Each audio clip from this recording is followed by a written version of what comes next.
Hello everyone. Welcome back to Supposedly Fun. I am Greg, here today to do a book review of the book Talking to Strangers by Malcolm Gladwell. First things first, I have to tell you, I mentioned yesterday that I had also gotten a To Kill a Mockingbird themed t-shirt. This is it. This came from Out of Print.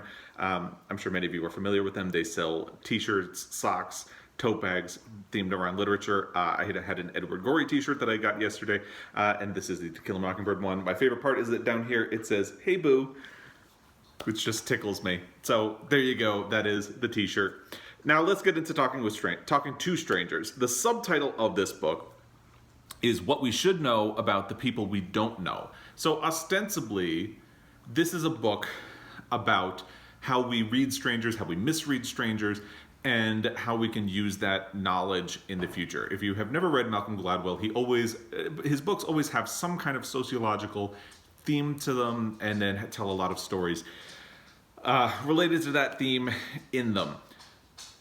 I have read all but one of his published books. The only one of his books that I have not read is the one that is a collection of essays he wrote for The New Yorker, which is where he works I believe he's still on the staff there. I have had mixed results with all of them. I think all of his books are interesting. I think he has a way of finding something that's interesting and kind of shoehorning it into one of his books, even though it doesn't prove his thesis and doesn't actually tie back to his central theme very well. He does that a lot. And it becomes problematic in Talking to Strangers, and I'll get to that. But because in this book, he really gets away from what he seems to be saying.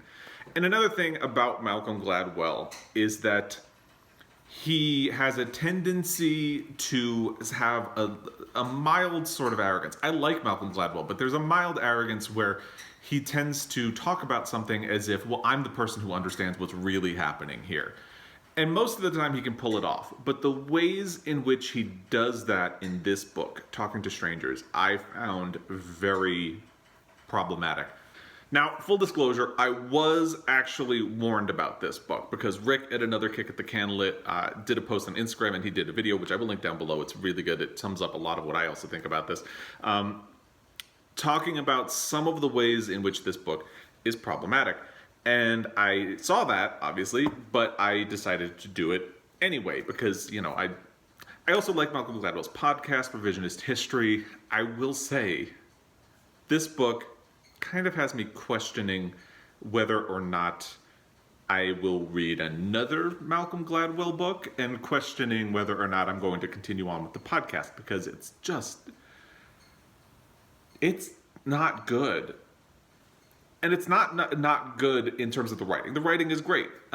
It's not bad in terms of the production. I listened to this on audio, and I absolutely recommend if you are going to read this book, do the audiobook. It is kind of built to be taken in that way. On the most recent season of Revisionist History, Malcolm Gladwell actually talked about that and said that doing the podcast made him rethink the way he does audiobooks. And he wanted the audiobook of Talking to Strangers to reflect the podcast much more. So it definitely has that feel. He includes audio clips whenever possible of the actual incidents or judgments or whenever there's audio that he can include, he does. And he also uses actors here and there to present audio from, say, a court hearing as well. And he puts in music cues and things like that. It feels like a long version of the podcast. So the production itself is fine. The writing is fine. All of the case studies are fine. It's the actual thinking and arguments that go into them. So getting into it, Talking to Strangers uses the incident of Sandra Bland as a framing device. We talk about it a little bit at the beginning, but basically he just, in the beginning, he just introduces what happens to Sandra Bland and then pretty deliberately tells you, but we're going to get back to that. And the reason we're going to get back to that is he wants to introduce you to a bunch of different terms or concepts within psychology or sociology before we come back to actually talk about Sandra Bland in the end. If you're unfamiliar, Sandra Bland was a woman who was pulled over by a police officer, Brian Insinia, and during the stop, she was irritated, and he was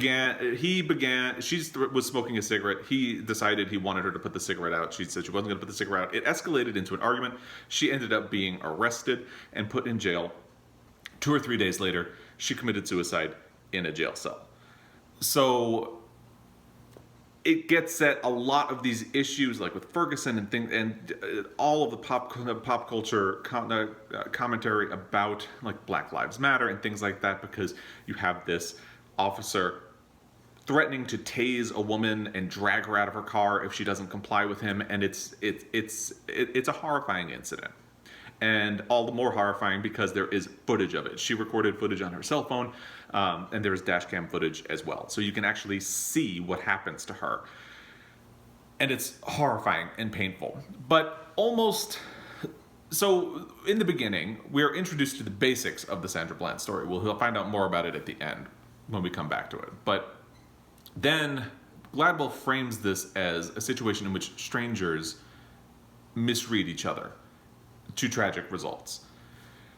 The problem is most of the sections in the middle of the book don't actually have anything to do with strangers. From the beginning of the book, he pivots to discussing, say, world leaders who had met with Hitler and how they were more likely to fall under his sway. So the people who didn't meet Hitler or had limited exposure to him are the ones who were really critical of what he was doing, didn't believe what he said he was going to do, and probably would have been more likely to do something to prevent World War II from happening. So in that situation, the strangers are actually the ones who get a better read on the person. And he talks about how there have been studies where judges, where they compare the people that judges give probation or bail to, and they have a computer do the same thing. And then they compare the results. Like basically, is the computer better at telling which offenders are likely to re-offend and end up back in jail? Or is a judge the person who will actually be better at it? Since theoretically, at least, the judge is the one who is going to have an advantage because they can see the person, they can see how they're reacting emotionally to the trial and what their sentence and things like that. They may have knowledge that the computer and its analytics don't have. Like they may know that this person was abused as a child, things like that.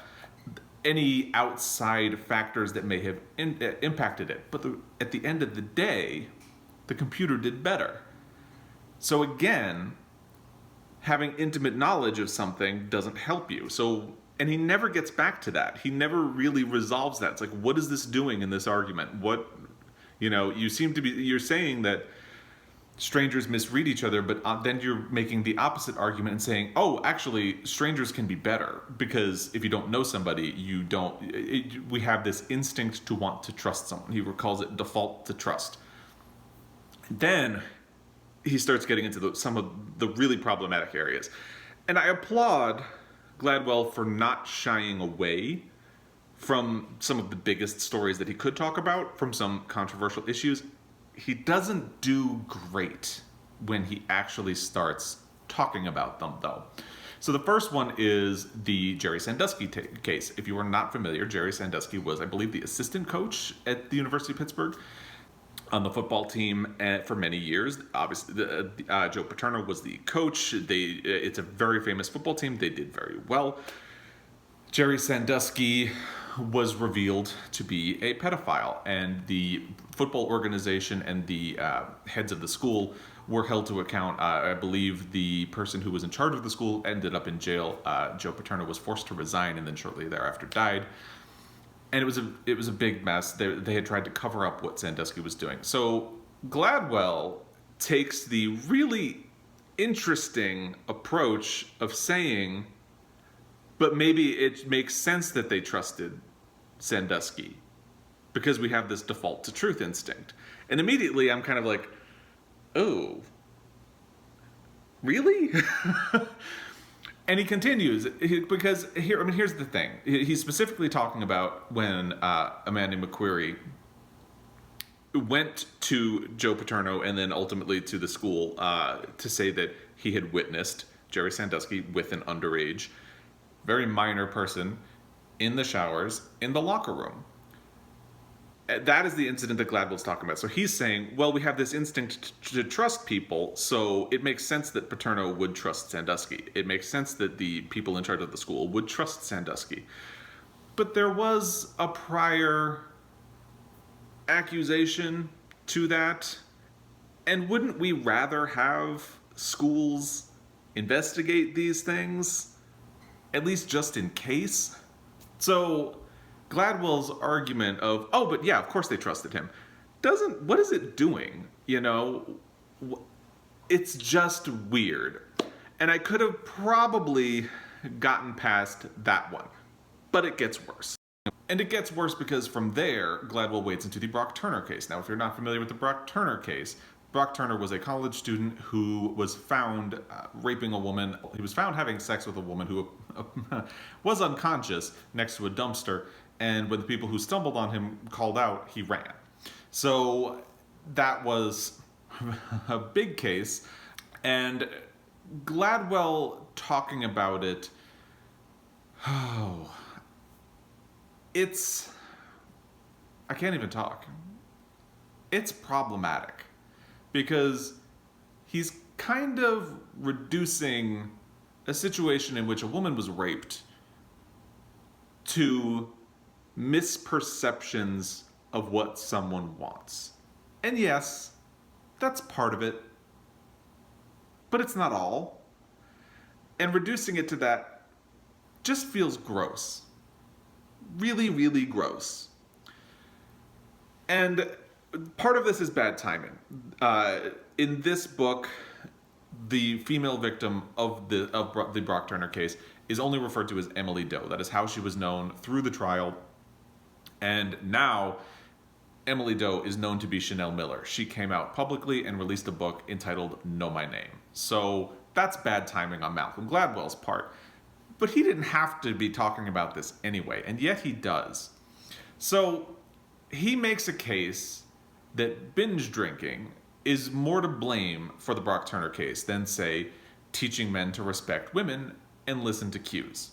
He basically argues that will be helpful, but binge drinking is the real problem because both Brock Turner and Chanel Miller had been binge drinking on the night of the incident. Incident, of course, being rape, which right away felt wrong to me. So he reads the statements that were released by Chanel Miller when she was only known as Emily Doe.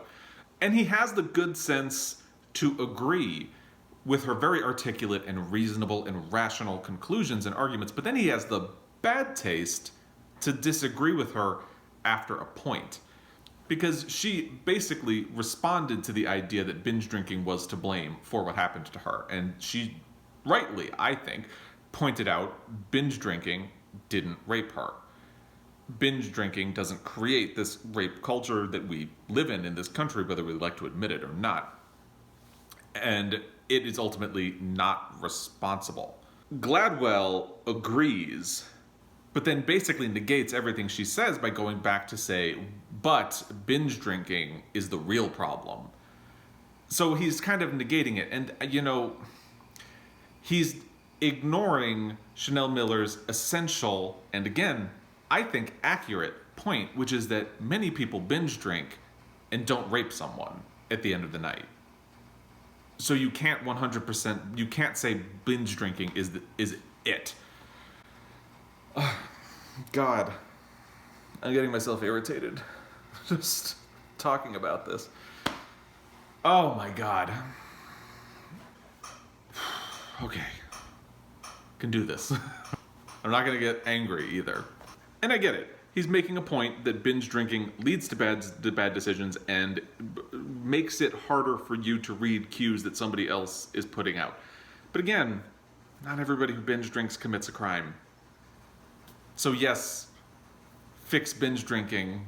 Sure, it's a problem. It's a problem without talking about this case. But you also have to teach men to respect women. I mean, I'm a man and I can see that. I hope, I can't.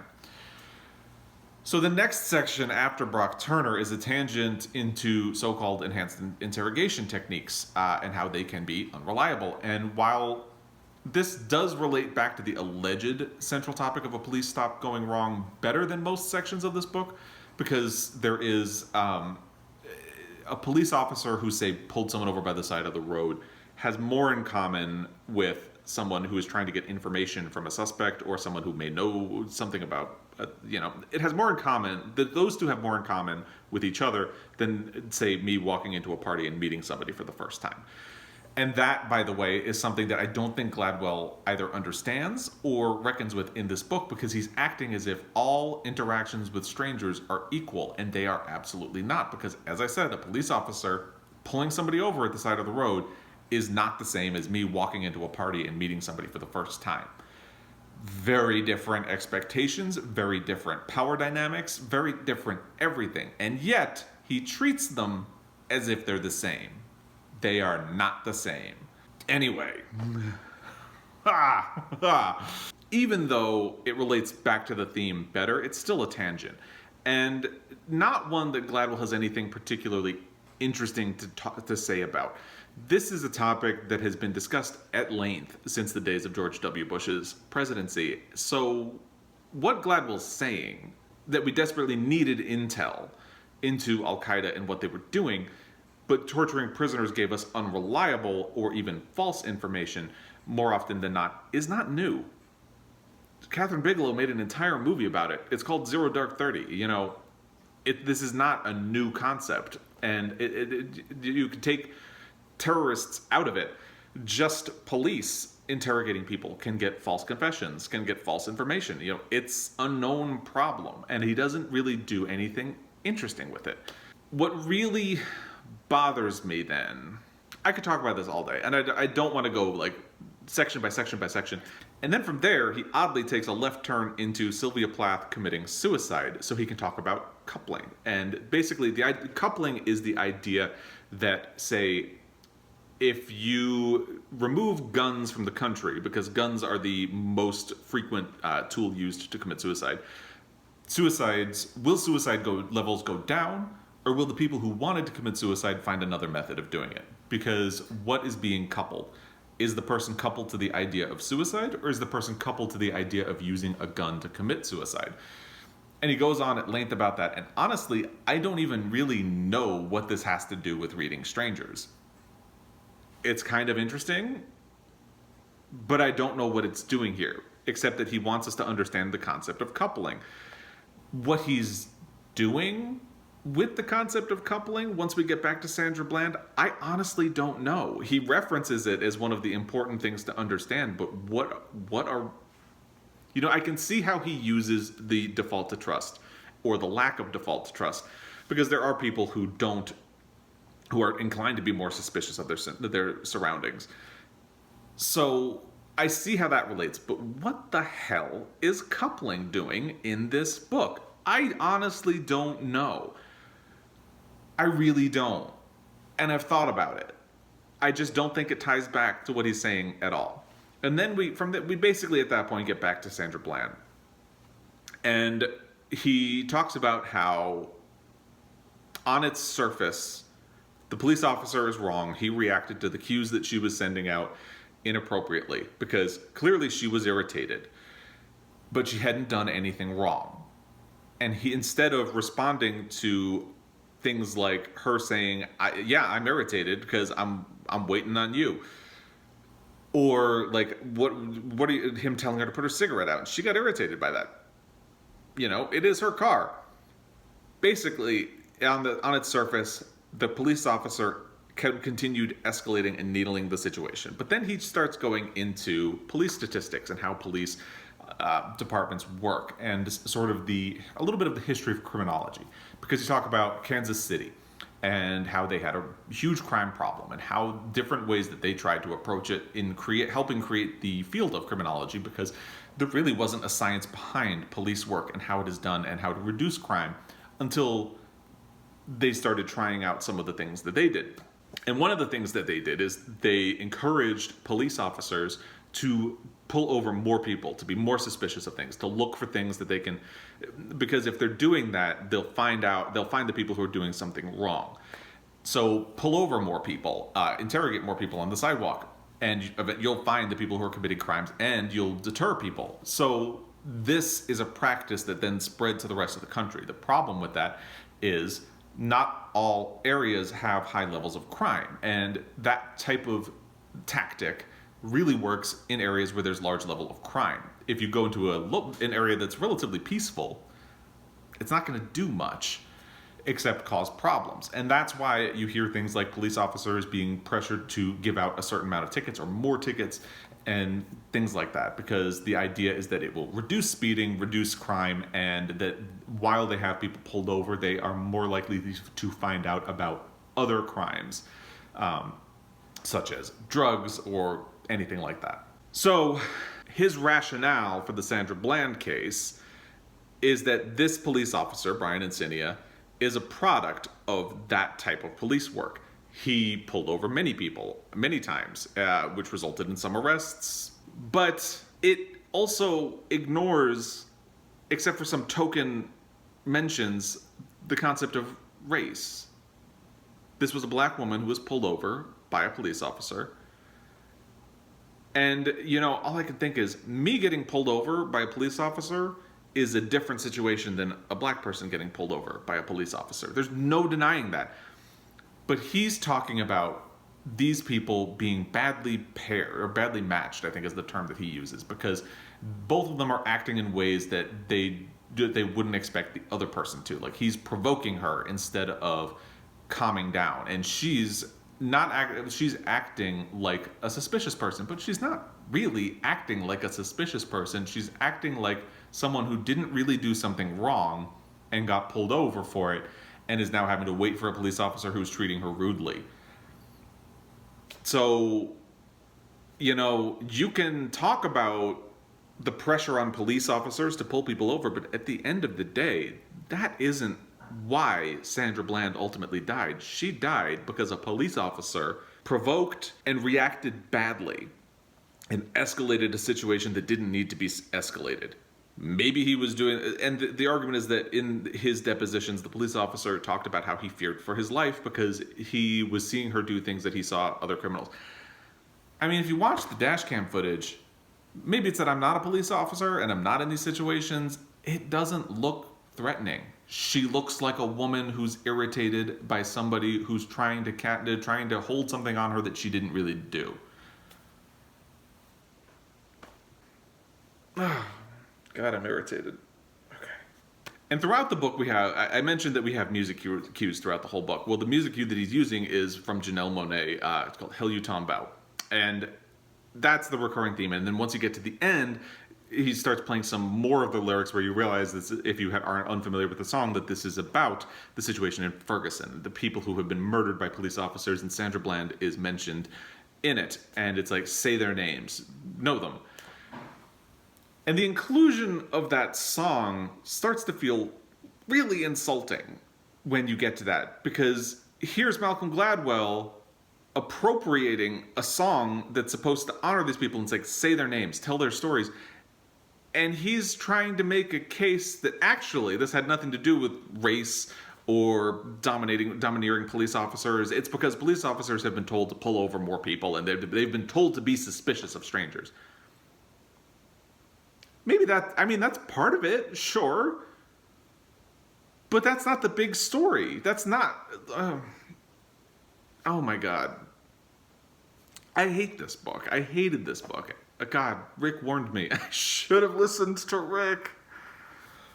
Okay. Anyway, I can't talk about this anymore. I'm irritated. I need to get some more coffee, hug my puppies, and forget that this ever happened. Absolutely, I didn't think at this point that anything was going to break onto either my best or worst of the year. This is absolutely going to show up on my worst of the year. What a tone-deaf monster of a book. Just a mess. Just a mess. Oh my God. Anyway, if you've read this book, drop some comments. If you agree with me or you disagree with me, please let me know. You know what to do. The comment section is right down there, so do it. And if you've read any other Malcolm Gladwell books, if something I said interested you with or vibed with you, I'd love to hear that as well. And as always, thank you for taking the time to watch this video, especially if you've made it all the way to this point. I appreciate every single one of you especially if you're a subscriber. And I will be back again. Until then, happy reading.